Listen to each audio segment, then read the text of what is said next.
నమస్కారం ఘంటారావానికి స్వాగతం. ముందుగా ప్రధాన అంశాలు. రఘురామ కేసులో విజయపాల్కు పోలీసుల నోటీసులు. విచారణ సమయంలో ఏం జరిగిందో చెప్పాలని ఆదేశం.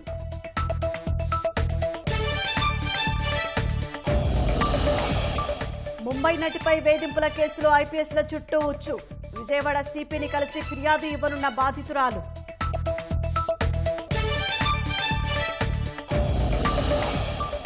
నేడు పల్నాడు జిల్లాలో వనం మనం కార్యక్రమం. హాజరు కానున్న సీఎం చంద్రబాబు, ఉప ముఖ్యమంత్రి పవన్.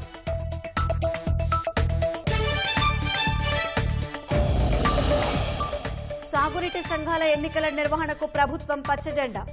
రైతులను సభ్యులుగా తీసుకురావాలని నిర్ణయం.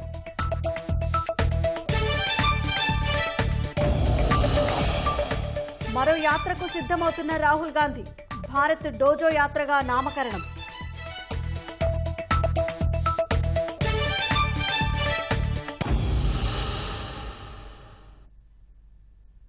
ముంబై నటి బెదిరింపుల వ్యవహారంలో ఎవరున్నా చట్ట ప్రకారం చర్యలు తీసుకుంటామని హోంమంత్రి అనిత స్పష్టం చేశారు. ముంబై నటికి తగిన న్యాయం చేస్తామని చెప్పారు. విచారణ అధికారి ఇచ్చే నివేదిక ఆధారంగా పోలీసులపై చర్యలు ఉంటాయన్నారు. ఒక ఆఫీసర్ని కూడా లేడీ ఆఫీసర్ని కూడా అపాయింట్ చేయడం జరిగింది. దాని మీద అమ్మాయి ఏదైతే ఫిర్యాదు చేశారో, ఆన్లైన్లో ఫిర్యాదు చేశారో దాన్ని ఇమీడియట్గా టేకప్ చేయడం, దీని మీద ప్రత్యేకంగా ఒక మహిళా అధికారిని కూడా నియమించడం, మహిళా అధికారిని బేస్ చేసుకుని మహిళా అధికారితో విచారణ కూడా జరిపించడం కూడా జరుగుతుంది.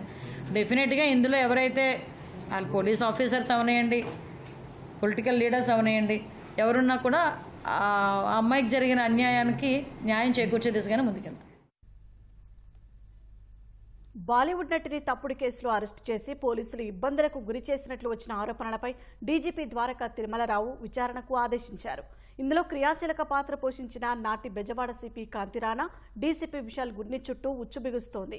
ఈ వ్యవహారంలో వాస్తవాలను నిగ్గు తేల్చేందుకు సీసీఎస్ ఏసీపీ శ్రవంతిరాయ్ను విచారణ అధికారిగా నియమిస్తూ ఆదేశాలు జారీ చేశారు. అన్ని కోణాల్లో దర్యాప్తు చేసి 4 రోజుల్లో శ్రవంతిరాయ్ నివేదిక ఇవ్వనున్నారు. ముంబై సినీ నటి అరెస్టు వ్యవహారంలో పోలీసుల చుట్టూ ఉచ్చు బిగుస్తోంది. కొందరు పోలీసులు అత్యుత్సాహంతో అరెస్టు చేశారని ప్రాథమికంగా గుర్తించారు.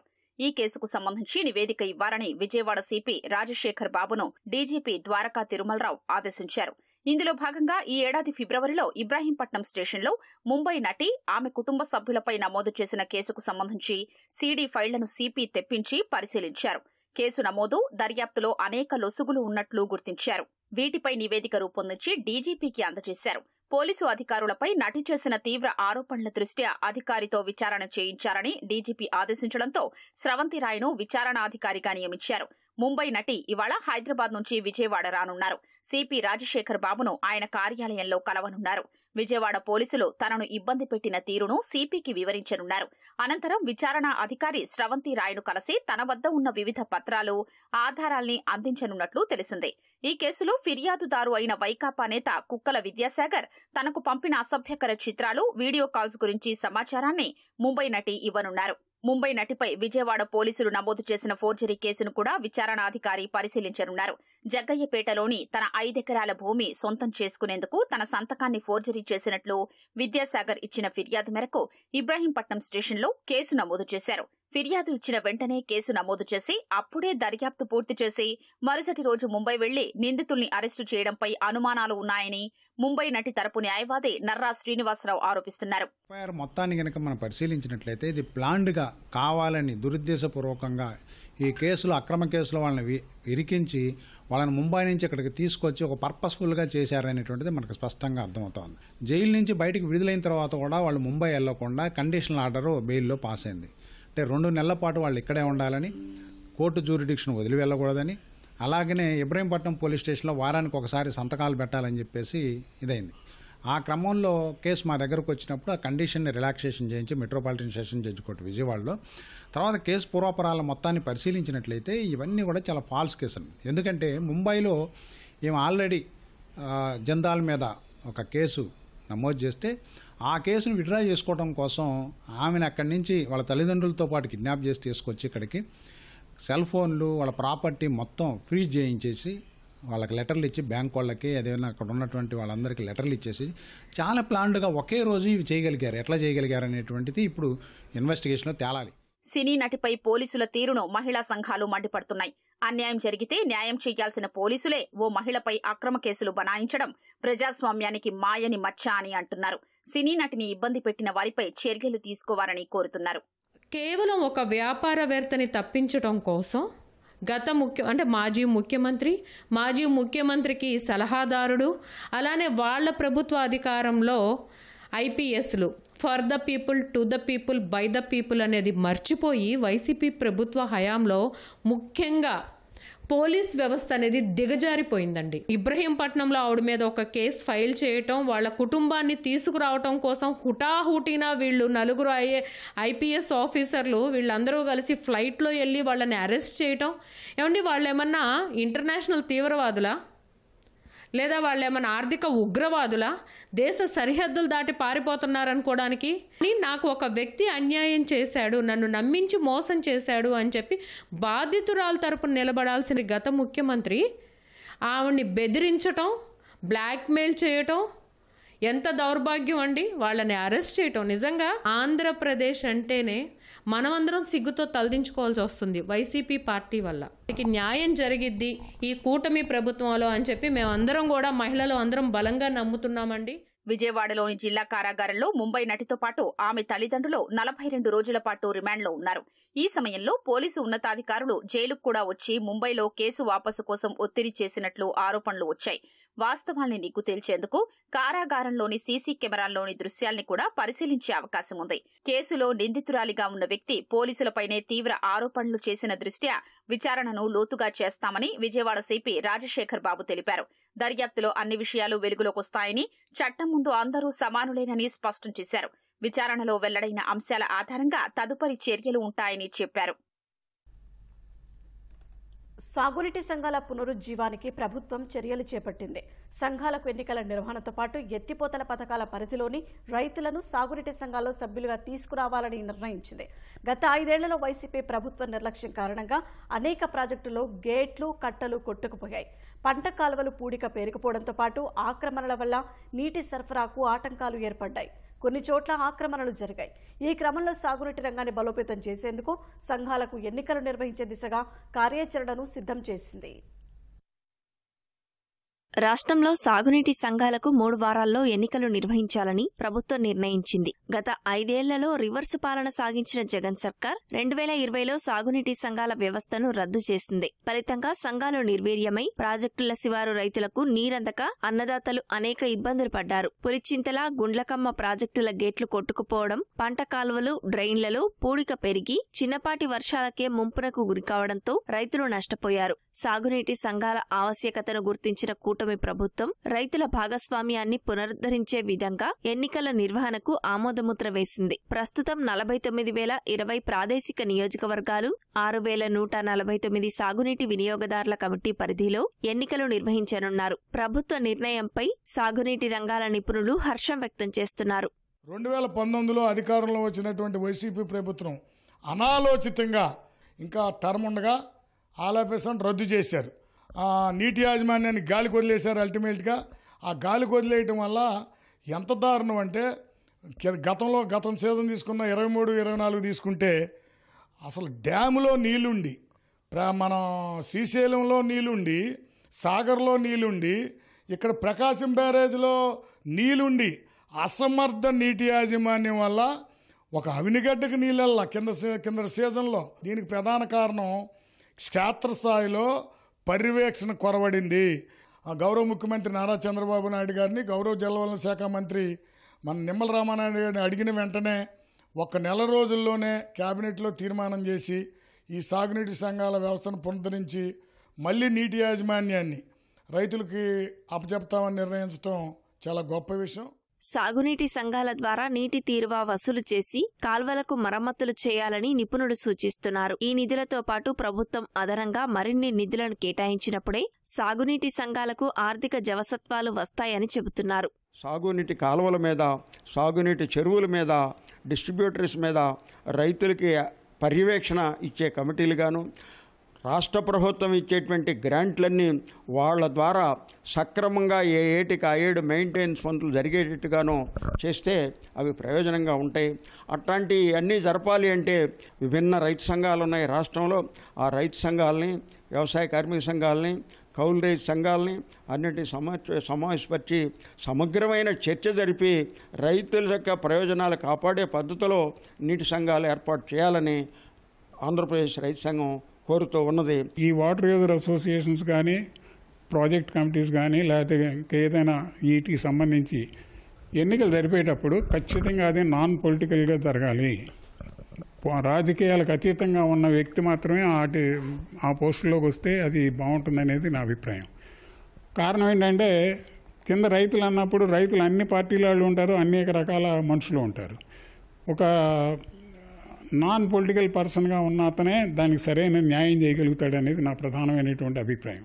సాగునీటి సంఘాల ఎన్నికలను రాజకీయాలకు అతీతంగా నిర్వహించాలని రైతు సంఘాల నేతలు కోరుతున్నారు. వాస్తవ సాగుదారులైనటువంటి వాళ్ళందరికీ నీటి సంఘాల్లో సభ్యత్వం ఇవ్వాలి. భూమి పట్టాదారు పాస్ పుస్తకం ఉంటే వాళ్ళందరూ సాగుదారులు అనుకోవటం సరైనది కాదు. వాస్తవంగా భూమి ఉండి సాగు చేస్తూ ఉన్న వాళ్ళందరికీ ఇవ్వాలి. రెండోది, ఈరోజు మన రాష్ట్రంలో ఎక్కువగా పంటలు పండిస్తున్నది అన్ని ప్రాంతాల్లో ఉన్నది కౌలు రైతులు.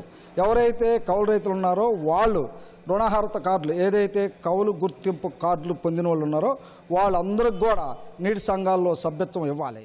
సాగునీటి సంఘాల ఎన్నికల కోసం రైతు జాబితాల రూపకల్పన, అభ్యంతరాల స్వీకరణలో ప్రభుత్వం జాగ్రత్తలు పాటించాలని నిపుణులు సూచిస్తున్నారు. రఘురామకృష్ణరాజును సిఐడి వేధించిన కేసులో విచారణ కొనసాగుతోంది. రాజద్రోహం కేసులో అరెస్టు చేసి కొట్టారని గుంటూరు నగరపాలెం పోలీసులకు రఘురామ ఫిర్యాదు చేశారు. ఫిర్యాదుతో కేసు నమోదు చేశారు. అప్పట్లో సిఐడి అదనపు ఎస్పీగా పనిచేసిన విజయపాల్ కోసం పోలీసులు గాలిస్తున్నారు. విజయపాల్ సెల్ ఫోన్, సిమ్ కార్డులు మార్చి తప్పించుకొని తిరుగుతున్నారు. వారం క్రితం పోలీసు బృందం ఢిల్లీ వెళ్లగా విజయపాల్ పరారయ్యారు. విజయవాడలోని విజయపాల్ ఇంటికి నోటీసులు పంపిన పోలీసులు విచారణకు రావాలని ఆదేశించారు. రఘురామకృష్ణరాజు విచారణ సమయంలో ఏం జరిగిందో వివరాలు అందించాలని దర్యాప్తు అధికారులు నోటీసుల్లో కోరారు. ఆయన ఫోన్ స్విచ్ ఆఫ్ ఉండడంతో నోటీసును రిజిస్టర్ పోస్టు ద్వారా విజయవాడలోని ఇంటికి పంపించారు.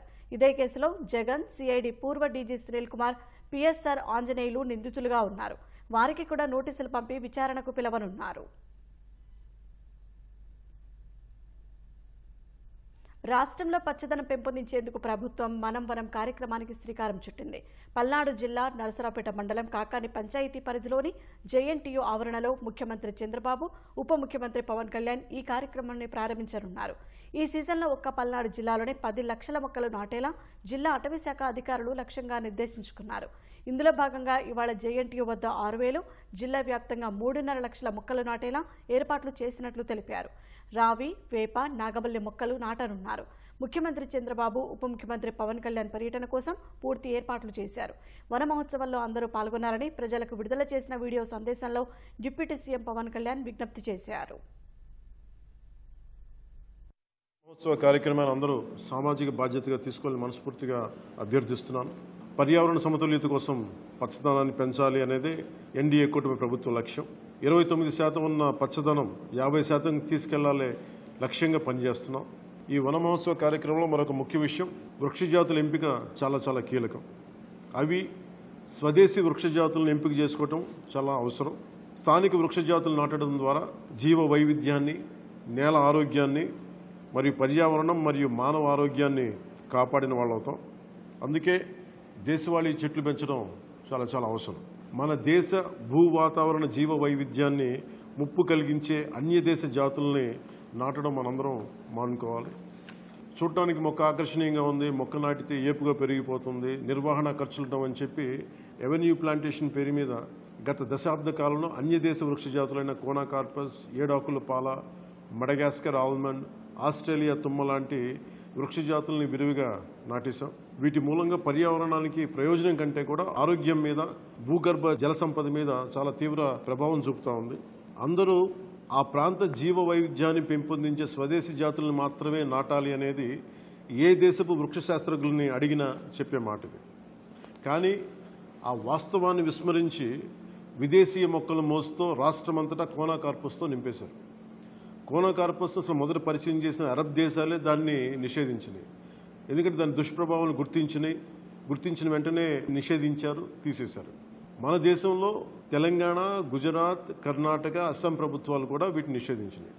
ఈ కోనాకార్పస్ లాంటి విదేశ వృక్ష జాతుల మూలంగా జరిగే అనర్థాలు చాలా ఉన్నాయి. అవి ముఖ్యంగా మన భూగర్భ జల సంపదను హరించి వేస్తాయి, శ్వాస సంబంధ ఆరోగ్య సమస్యలకి కారణమవుతున్నాయి.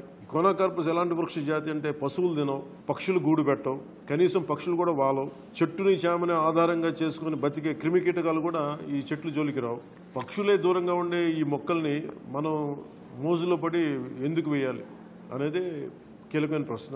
అందుకే ప్రతి సంవత్సరం జూన్, జూలైతో మొదలై నవంబర్లోని కార్తీక సమారాధన వరకు కొనసాగే ఈ వన మహోత్సవ కార్యక్రమంలో మన స్వదేశీ జాతులైన జీవ ఇంధనంగా ఉపయోగపడే కానుగ, వేప, చింత, ఉసిరి, శ్రీగంధం, ఎర్రచందనం, రావి, మర్రి, రేల, దిరిసెన, సీత, అశోక, మారేడు, నేరేడు, దేవకాంచనం, తెల్లమద్ది, మామిడి, కదంబం, జమ్మి, వెలగ, సీతాఫలం ఇలాంటి ఇంకా ఎన్నో మన జాతుల మొక్కల్ని నాటాలని అందరినీ అభ్యర్థిస్తున్నాం, కోరుకుంటున్నాం. 29% ఉన్న మన పచ్చదనాన్ని 50% తీసుకెళ్లే లక్ష్యంగా చంద్రబాబు నాయుడు గారి నాయకత్వంలో కూటమి ప్రభుత్వం పనిచేస్తుంది. అందరం కలిసి పచ్చదనాన్ని పెంచుకుందాం, పర్యావరణాన్ని కాపాడుకుందామని తెలియజేసుకుంటూ జై హింద్. 5 ఏళ్ల పాలనలో వైసీపీ నేతలు భారీ స్థాయిలో భూ అక్రమాలకు పాల్పడ్డారని సిపిఐ రాష్ట్ర కార్యదర్శి రామకృష్ణ ఆరోపించారు. సచివాలయంలో రెవెన్యూ మంత్రి అనగాని సత్యప్రసాద్ను రామకృష్ణ కలిశారు.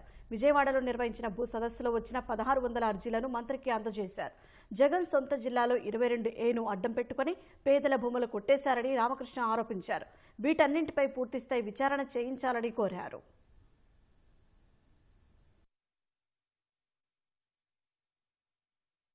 ముఖ్యంగా మదనపల్లిలో సబ్ కలెక్టర్ కార్యాలయానికి అక్కడ నిప్పు పెట్టారు, ఫైళ్లు దగ్ధం చేశారంటే అది మీరు ఎంత స్థాయికి పోయిందో దాన్ని బట్టి అర్థం చేసుకోవచ్చు. ఇవాళ బాధితులు కూడా ఇక్కడ మంత్రి గారి ముందుకు తీసుకొని వచ్చాం. అసలు అక్కడ పాపం వాళ్ళ సమాధులు కూడా ఉన్నాయి, అలాంటివి కూడా వదిలిపెట్టకుండా బెదిరించి అవన్నీ కూడా అక్రమంగా లావాదేవీలు చేసుకొని వాళ్ళ పేర్ల మీదుగా రిజిస్టర్ చేయించుకున్నారు. కాబట్టి ఆ అన్ని అంశాలపైన కూడా మంత్రి గారికి చెప్పాము. దాన్ని ఆల్రెడీ వాళ్ళు ప్రాసెస్లో పెట్టారు. వాళ్ళ ప్రిన్సిపల్ సెక్రటరీ గారు కూడా ఆ అంశాలపైన పరిశీలన చేస్తూ ఉన్నారు. మేము వివరాలన్నీ కూడా వారికి సమర్పించడం జరిగింది. వాటిపైన పూర్తి స్థాయిలో విచారణ జరిపిస్తామని కూడా మంత్రి గారు హామీ ఇవ్వడం జరిగింది. జీవ రసాయన సంబంధ రేడియోలాజికల్ న్యూక్లియర్ ప్రమాద బాధితులకు సత్వరం చికిత్స అందించేందుకు విశాఖలో మెడికల్ మేనేజ్మెంట్ సెంటర్ను కేంద్ర ప్రభుత్వం ఏర్పాటు చేయనుంది. దీనిపై వారం రోజుల్లో కేంద్ర రాష్ట్ర ప్రభుత్వాల మధ్య ఒప్పందం జరగనుంది. దేశవ్యాప్తంగా పరిశ్రమలు ఎక్కువగా ఉన్న ప్రాంతాల్లో ఒక్కో రాష్ట్రంలో ఒక్కో తరహా చికిత్సాలయాన్ని నెలకొల్పాలని ఎన్డీఏ ప్రభుత్వం నిర్ణయించింది. తొలి విడతలో ఏపీ, తెలంగాణతో పాటు మరో 9 రాష్ట్రాల్లో అక్కడి ప్రభుత్వాలు సూచించిన ప్రాంతాల్లో ఇవి అందుబాటులోకి రానున్నాయి. వీటి కోసం సుమారు 15 కోట్లు కేటాయించింది.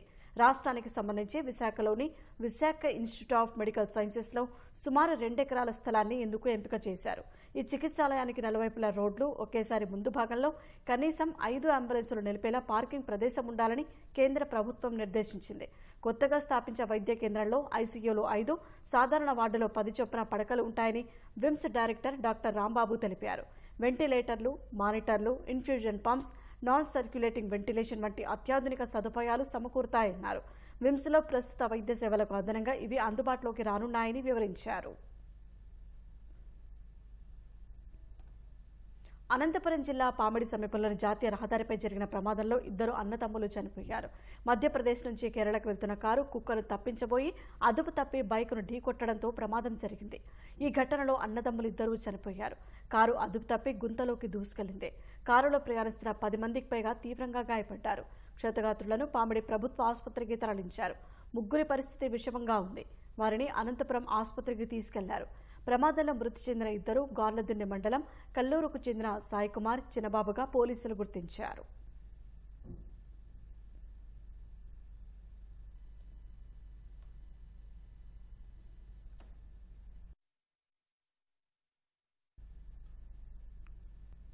గుంటూరులో అదో ప్రాచీన కోనేరు. పూజలు, దేవుడి అభిషేకాలకు ఆ పవిత్ర జలాలనే వినియోగించేవారు. స్వాతంత్ర పోరాటం వేళ ఉప్పు సత్యాగ్రహం వంటి కీలక ఘట్టాలకు వేదికైంది. కానీ ఇప్పుడు ఆ కోనేరు పాడుబడి చెత్తాచెదారానికి నిలయంగా మారింది. దాని రూపురేఖలు మార్చేందుకు మంజునాథ్ అనే వ్యక్తి నడుం బిగించారు. కోనేరును శుభ్రం చేయడంతో పాటు అక్కడ ఆహ్లాదకరమైన వాతావరణం కల్పించేందుకు కృషి చేస్తున్నారు. గుంటూరులోని ఆర్ అగ్రహారం శివాలయానికి అనుబంధంగా ఉన్న కోనేరు ఎంతో ప్రాచీనమైంది. సరిగ్గా వినియోగించకపోవడం వల్ల ఇప్పుడు మురికి కూపంగా మారింది. చుట్టుపక్కల వారు చెత్తా చెదారం వేయడం, జంతువుల కళేబరాలు వేయడం వల్ల దుర్గంధభరితంగా మారింది. ఇదే ప్రాంతానికి చెందిన మంజునాథ్ ఈ పరిస్థితిని చూస్తూ ఉండలేకపోయారు. అధికారుల దృష్టికి తీసుకెళ్లినా స్పందన రాకపోవడంతో తానే స్వయంగా కోనేరును శుభ్రం చేయడానికి సంకల్పించారు. ఇప్పటిదాకా కోనేరును 75% మేర శుభ్రం చేశారు. చుట్టూ ఉన్న పిచ్చి మొక్కలు, ముళ్ల కంపలు తొలగించారు. గోతులను మట్టితో పూడ్చారు. కోనేరు చుట్టూ చెట్లు నాటి సంరక్షిస్తున్నారు. లోకో పైలట్ గా పనిచేస్తున్న మంజునాథ్ మున్సిపల్ స్కూల్లో చదివేటప్పుడు ఈ కోనేరు వద్దే ఆటలాడుకునేవారు. కోనేరు పాడైపోవడం, అసాంఘిక కార్యకలాపాలకు నిలయంగా మారడాన్ని చూసి తట్టుకోలేకపోయారు. అందుకే దాని రూపురేఖలు మార్చడానికి తీవ్రంగా కృషి చేస్తున్నారు. ఈ ప్రతి గుడికి ఉన్న ఈ ఏరియాలో ఉన్న గుడికి బ్రహ్మోత్సవాలు, తెప్పోత్సవాలు ఇక్కడే జరిగాయి. ఇంత పవిత్రమైన దాన్ని ఇలాగా ఒక డస్ట్బిన్ చేసేశారు. నేను చదువుకున్నాను ఇక్కడ ఈ ప్రాంతంలో. ఎక్కడో దేశంలోకి వెళ్ళడం, మనం ఉన్న ప్లేస్లోనే మనం బాగా చేద్దాం. చెట్లు నాటడం అనేది నాకు హాబీ అండి. అందుకని ఇక్కడ కొన్ని చెట్లు నాటాను. వాడికి నీళ్లు పోవడానికి వస్తా. ఈ పరిస్థితి చూసి దీన్ని ఎట్లాగైనా మారుద్దాం, దీన్ని వాకింగ్ ట్రాక్ లాగో లేకపోతే మనుషులు వచ్చే విధంగా ఉండాలని వచ్చేసి ఇక్కడ సంకల్పం చేసి తీస్తున్నామండి. 30 టన్నుల చెత్త తీసామండి. ఇందులో నుంచి 2 లారీల ప్లాస్టిక్ వ్యర్థాలు తీసామండి. ఇందులో నుంచి నాకున్న శక్తి సామర్థ్యాల మేరకు చిన్న ఫెన్సింగ్ వేయటం, మెరగ పెంచడం, చెట్లు వేయటం కొంత చేశానండి. ఈ చుట్టూ కూడా రిటర్నింగ్ వాల్ కట్టేసి దీన్ని వాకింగ్ ట్రాక్ లాగా చేస్తే ఇంకా బాగుంటుంది అనేది నా ఉద్దేశం అండి. అలాగే ఇంతకుముందు గేట్ లేదండి, అందుకని గేట్ ఒకటి ఏర్పాటు చేశాము. పంపు, చిన్న చిన్న లైటింగ్ ఏర్పాటు చేశాము. కాబట్టి కొంతవరకు అసాంఘిక కార్యకలాపాలు ఇక్కడ ఆగినాయి. 1896లో జిల్లా మెజిస్ట్రేట్ గా ఉన్న కేతరాజు జగన్నాథం పంతులు ఖైదీల్లో పరివర్తన కోసం ఈ పుష్కరిణి తవ్వించారు. గంగా భ్రమరాంబ సమేత మల్లేశ్వర స్వామి, కాళీయ మర్దన స్వామి ఆలయాల్లో దేవతామూర్తుల తెప్పోత్సవాలు ఈ కోనేరులోనే నిర్వహించేవారు. నిత్య పూజలు, అభిషేకాలకు ఈ నీటినే వాడేవారు. ఇక్కడి ఊటల్లోని నీటిని గుంటూరు ప్రజలు తాగునీటిగా వాడేవారు. ఉప్పు సత్యాగ్రహం, క్విట్ ఇండియా ఉద్యమాల సమయంలో స్వాతంత్ర్య సమరయోధుడు కొండా వెంకటప్పయ్య ఈ పుష్కరిణి వద్దే వేలాది మందితో దీక్షాధారణ చేయించారు. ఇంతటి చరిత్ర ఉన్న ఈ పుష్కరిణి 30 ఏళ్లుగా తీవ్ర నిర్లక్ష్యానికి గురైంది. కోనేరు దుస్థితిని చూసి చలించిన మంజునాథ్ 3 నెలల క్రితం శుద్ధి పనులు చేపట్టారు. ట్యూబులను పడవలా తయారు చేసుకున్నారు. టన్నుల కొద్దీ గుర్రపు డెక్క, నాచు, ప్లాస్టిక్ వ్యర్థాలను వెలికి తీశారు. శివలింగాన్ని ప్రతిష్ఠింపజేసి పూజలు చేస్తున్నారు. కోనేరు చుట్టూ మొక్కలు నాటి సిమెంట్ బెంచీలు ఏర్పాటు చేశారు. మురికి కూపంగా ఉన్న పురాతన పుష్కరిణి ఇప్పుడు కొత్త రూపు సంతరించుకుంటోంది. ఒక అసాధ్యమైన లక్ష్యాన్ని డిసైడ్ చేసుకుని దాని ముందుకు పోతున్నాము. కొంతవరకు ఇందులో సఫలీకరమయ్యాము. సక్సెస్ అవ్వాలంటే మాత్రం మీ అందరి సహకారం కావాలని తెలియజేసుకుంటున్నాను సార్. ప్రతి జీవిలోనూ భగవంతుడు ఉన్నాడు. ఎవరు జీవారాధకుడో వాడే దైవారాధకుడు. అన్ని జీవులకు కూడా ఆహారం ఉండాలనేదే మన సంకల్పం అండి. మా బాబాగారు అలా నేర్పించారు. అసలు కరోనాలో ఒక్కరోజు 72 బాడీలు చేసామండి. 72 కరోనా బాడీలు. అప్పుడే చచ్చిపోయిన కరోనా బాడీలు. మరణం అనివార్యమైనప్పుడు ఒక మంచి పని కోసం మరణించడం ఉత్తమం. మేము చేస్తుంది మంచిదైతే దేవుడు మాకు, ఇప్పుడు నేను పడిపోవచ్చు, నాకు ఈత రాదు, చనిపోవచ్చు, కానీ దేవుడు ఉన్నాడు, ఒక మంచి పని కోసం చేస్తున్నా కూడా నాకేం కాదని నమ్మకం. ఆ విశ్వాసంతోనే మా బాబాగారి దీవెనలు నాకుని, మా తల్లిదండ్రుల దీవెనలు నాకుని, సమాజం కోసం ఏమైనా చేద్దామనే సంకల్పం ఉంది. కాబట్టి నేను ఈ విధంగా ముందుకు వచ్చాను సార్. మొదటి నుంచి సేవాభావం ఎక్కువగా ఉన్న మంజునాథ్ అమ్మా చారిటబుల్ ట్రస్ట్ తరపున పలు కార్యక్రమాలు నిర్వహించారు. కోవిడ్ సమయంలో మరణించిన వారి మృతదేహాలకు అంత్యక్రియలు నిర్వహించారు. గుంటూరులో పలుచోట్ల మొక్కలు నాటారు. పక్షులు తాగేందుకు నీరు ఏర్పాటు చేస్తున్నారు. గోవుల కోసం పశుగ్రాసం, నీటి తొట్టి అందుబాటులో ఉంచుతున్నారు. రోజు కోనేరు వద్ద అన్నదానం నిర్వహిస్తున్నారు. ఆయన సేవలను స్థానికులు మెచ్చుకుంటున్నారు. మంజునాథ్ గారు ఇక్కడ వచ్చినవన్నీ కోనేరులో శుభ్రంగా చేయడం, అరగ్రహారంలో అంతా నీట్గా చేసి పక్షులకి అన్నిటికీ మేతలు, చక్కగా ఆవులకి పైన బయట గడ్డి, నీళ్లు, అన్ని కార్యక్రమాలు, భోజనాలు ఒక రోజు 100 మంది కంటిన్యూషన్. పొద్దున్నెలు వచ్చి ఆయన ఇంటి వాళ్ళు చక్కగా వచ్చి అభిషేకం చేసుకోవటం, అన్ని కార్యక్రమం ఆయనతో పాటు మేము సహాయం చేసుకుంటూ, మాకు ఆయనతో పాటు కొద్దిగా పుణ్యం అని కార్యక్రమం చేసుకుంటూ మంచిగా తిరుగుతూ ఉంటాం. జమ్ము చెత్త 15 టన్నుల్లో తీసేసాము. తీసేసి మా మంజునాథ్ గారు మేము చాలా సౌకర్యం చేసి పనిచేసి ఇవన్నీ తీసేసాం. భయపడకుండా అన్నిటి మీద శవం మీద భారం వేసాం. ఇద్దరం రేపు మొగులు పనిచేసి వాకింగ్ ట్రాక్ చేయాలని చెప్పి బాగా శుభ్రం చేస్తున్నాం. కుక్కలకి పాలు, బిస్కెట్లు, ఆవులకి గడ్డి, తొట్టిలో నీళ్లు అన్ని సౌకర్యం చేస్తారు. చెట్లకు నీళ్లు, శివకి అభిషేకం జరిగింది ఉదయం సాయంత్రం. 2 పూట్ల ఇబ్బంది లేకుండా భోజనాలు పెడతాం 100 మంది దాకా. మంజునాథ్ మరో ప్రత్యేకత కూడా ఉంది. మన రాష్ట్రంలో సికింద్రాబాద్ నుంచి విశాఖపట్నానికి ప్రధాని నరేంద్ర మోడీ మొదటిసారిగా ప్రారంభించినటువంటి వందే భారత్ ఎక్స్ప్రెస్కు లోకో పైలట్గా మంజునాథే పనిచేశారు. తాను ఒకవైపు ఉద్యోగ ధర్మాన్ని నివర్తిస్తూనే వ్యక్తిగతంగా తనకు ఒక సంతోషం కోసమైతే ఈ పని చేస్తూ ఉన్నారు. కెమెరామెన్ కేశవ్తో పూర్ణ చంద్రశేఖర్, ఈటీవీ న్యూస్, గుంటూరు. జాతీయ క్రీడా దినోత్సవం సందర్భంగా కాంగ్రెస్ అగ్రనేత రాహుల్ గాంధీ కీలక ప్రకటన చేశారు. సార్వత్రిక ఎన్నికలకు ముందు 2 దఫాలుగా జోడో యాత్ర చేపట్టిన రాహుల్ తాజాగా డోజో యాత్ర రాబోతుందంటూ ప్రకటించారు. త్వరలో డోజో యాత్ర పేరుతో వీడియోను సామాజిక మాధ్యమాల్లో షేర్ చేశారు. జోడో యాత్ర సమయంలో 1000 కిలోమీటర్లు ప్రయాణించినట్లు తెలిపిన రాహుల్ అప్పుడు తమ శిబిరాల వద్ద ప్రతిరోజు బ్రెజిల్ మార్షల్ ఆర్ట్స్ జివో జిట్సును సాధన చేసినట్లు తెలిపారు. తాము బస చేసిన ప్రాంతాల్లోని తోటి యాత్రికులు, యువ మార్షల్ ఆర్ట్స్ విద్యార్థులను ఆ సాధన ఒక చోటకు చేర్చినట్లు తెలిపారు. ఘర్షణ వాతావరణాన్ని సౌమ్యంగా మార్చే విలువల్ని వారిలో పెంపొందించడమే తాము లక్ష్యంగా పెట్టుకున్నట్లు రాహుల్ పోస్టులో తెలిపారు. క్రీడా దినోత్సవం సందర్భంగా తన అనుభవాలను వీడియో రూపంలో పంచుకున్నారు. ఆ వీడియోలో విద్యార్థులకు నిర్వహించిన మార్షల్ ఆర్ట్స్ సెషన్లలో రాహుల్ హుషారుగా పాల్గొన్నారు. మార్షల్ ఆర్ట్స్లో శిక్షణనిచ్చే కేంద్రాలను డోజోగా పిలుస్తారు.